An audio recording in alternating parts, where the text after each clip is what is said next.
Welcome back to the fireside. Find a comfortable spot because tonight we're heading into a story that's as detailed and as chilling as the air is still. This account comes from the Ozark National Forest in Arkansas, a place of thick timber and deep, winding hollows, where a veteran hunter had an encounter that changed everything he thought he knew about the woods. He was a man who knew the terrain like the back of his hand, someone who had hunted everything from deer to bear.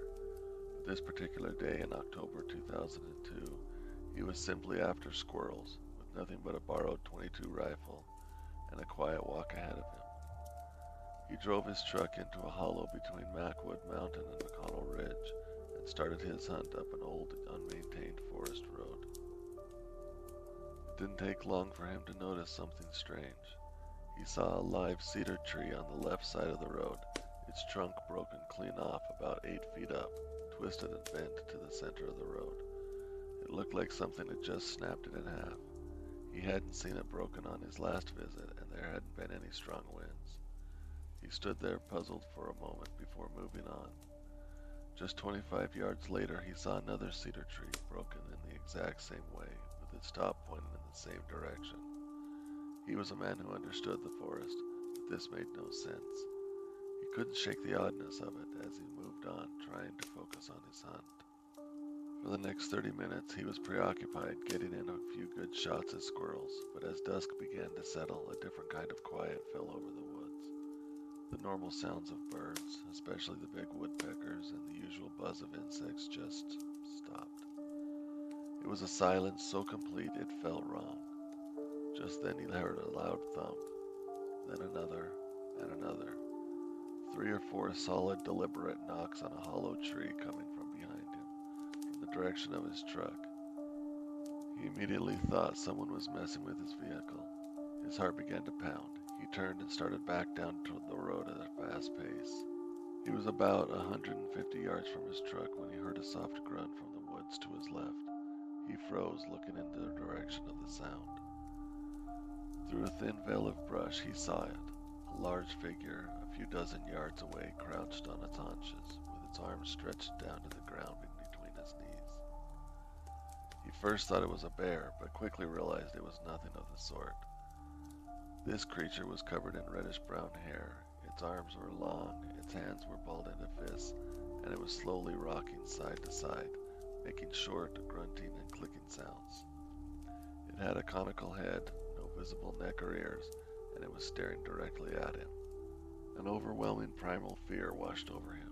He was sure the animal was about to charge. In a sip,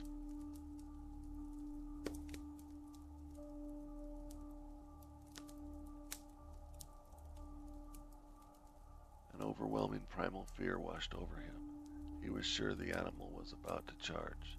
In a split second, acting purely on instinct, he raised his small .22 rifle and fired a single shot at the center of its chest. When the bullet hit, the creature didn't fall. It simply rose to its full height, which he estimated to be about 7 feet. Its arms hung long and powerful at its side, like a man's, not like a bear's. As it turned and started to run up the slope of the ridge, the man, in complete panic, emptied the entire rest of his rifle magazine at the beast's back. He was sure he hit it at least 7 times. When the rifle clicked empty, he heard the creature stop. He was standing there with nothing but a useless gun now. That was all he needed to know. He bolted to his truck, hearing the animal crash through the timber again, sounding like it was now coming towards him. He jumped in the cab, threw the truck into reverse to turn around, but in his panic, he backed into a tree.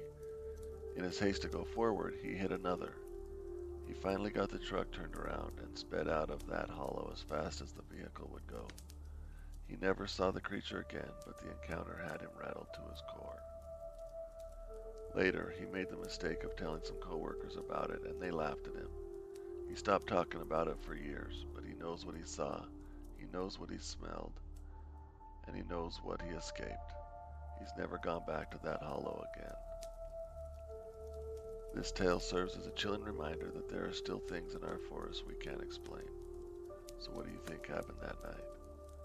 Let us know in the comments below, and if you enjoy these stories, please consider subscribing and hitting that like button to join our fireside community.